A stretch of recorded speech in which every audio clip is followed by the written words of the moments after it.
I will do this. I will go to this extreme to give you permission to be whoever you want to be. Is how I take it. If I can do this. I mean, it was the question I asked myself when I became a sister. What the fuck are people going to think of me?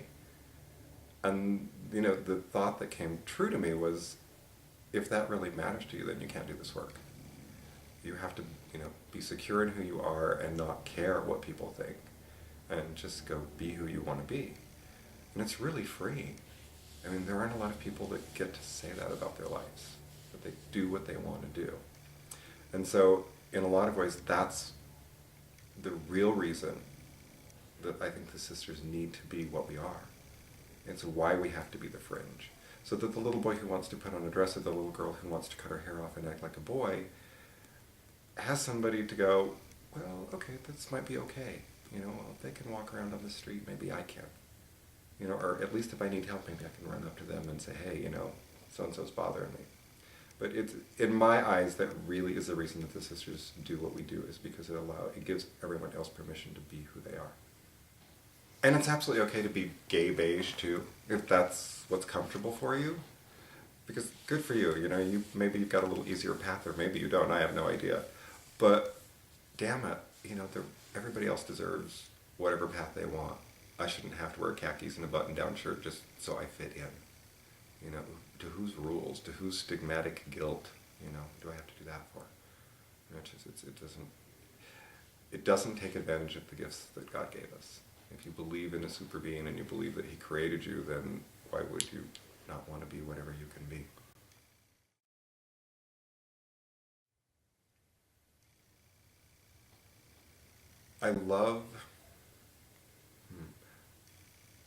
I understand the solidness that the church offers to people's lives, and of any religion, that anchor for them. I absolutely get it. I palpably feel it oftentimes when I walk into churches, when I've walked into Notre Dame and when I've walked into cathedrals, and I break down in tears because you can feel the emotional outpouring of the people, or I can feel the emotional outpouring of the people that have been there through the centuries.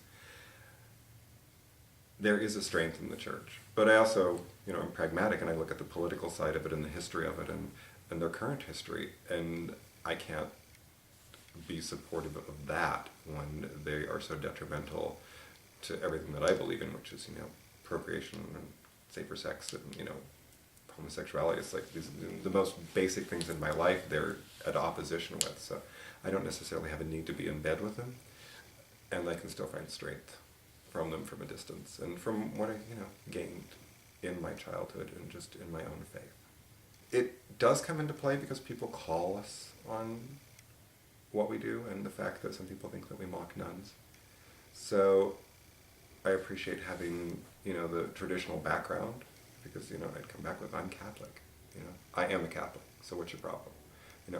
I was raised with nuns, I was raised with nuns. I don't feel like I'm mocking nuns in any way, shape, or form. I wasn't raised with nuns that looked like this, so I don't get how I'm mocking them, that's your perception, and that's where I really go with it, this is your perception looking out through your eyes, I don't have your thoughts, so I can't even understand your perception, I'm sorry, so I won't apologize for it.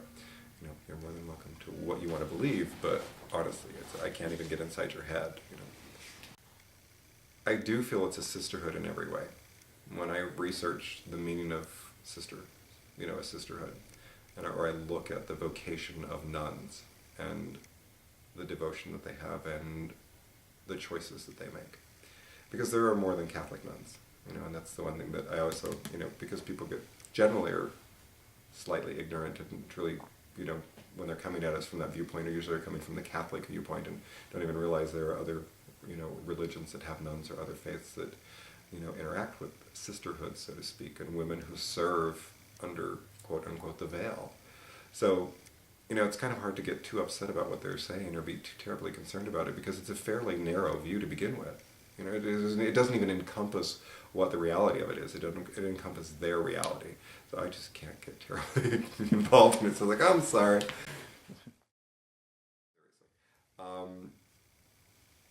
I've had one drunk in a bar who, was a conservative, Republican, Catholic gay alcoholic. So, it was just, I had nowhere to go with him. It was just like, I absolutely respect your views and, I don't get it. So, you don't get me, I don't get you. So we'll go away. But I've really been fortunate. I've not had a lot of interactions. There have definitely been scenarios where you feel like a cat backed up against the wall and the hairs come up and you're in a situation that you need to be really cautious. We're walking through a hotel one night when we were newer in town, and there were only 4 or 5 of us out, and the rodeo was in town, and we walked into a horde of cowboys and their girls, and they were drunk and it was late, and we just caught them off guard. It was sort of like the coyotes coming around the corner on the cattle, and they didn't know what to do with us, and it was really tense in the first moment, and by stupidity or sheer intelligence, Lucy and Glow just plow into the field and start joking and poking and laughing and go right through the middle of it and just diffuse the entire thing.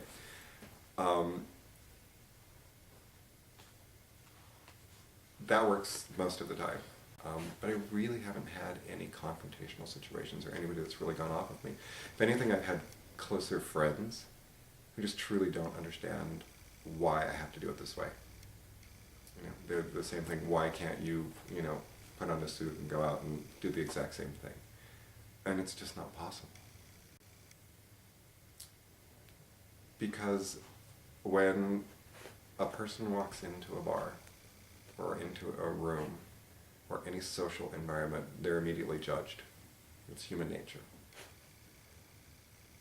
So, by nature of who I am as Eugene, people will already have judgments against me, either by what I'm wearing, or what I smell like, or how I speak, or whatever the case may be, but they'll preconceive me.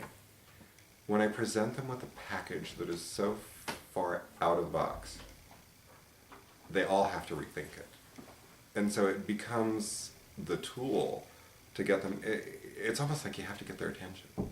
It's Jehovah's Witnesses come knock on your door, and they knock on 100 doors before anybody talks to them. I can walk into a room and pretty much interact with a good, 75% of the people off the bat. Just because I've tipped their scale, they're off balance. So they're more vulnerable and they're more open. And if you use that tool properly, it can be a benefit to everybody.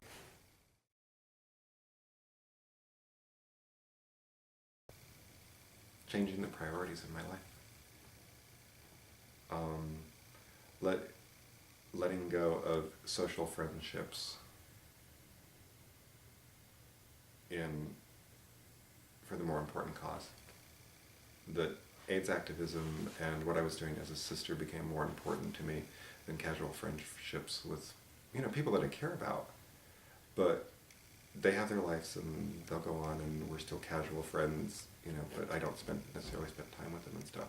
That's been one of the biggest struggles for me, is to truly dedicate myself to what we said as our mission and what we wanted to create. And not everybody plays at that level, and not everybody should. In my life, that's how it worked. But that was one of the biggest things for me to really let go and say, okay, I'm ready and I'm willing to commit to this, and this is what I'm going to focus on, and this is the price I'm willing to pay.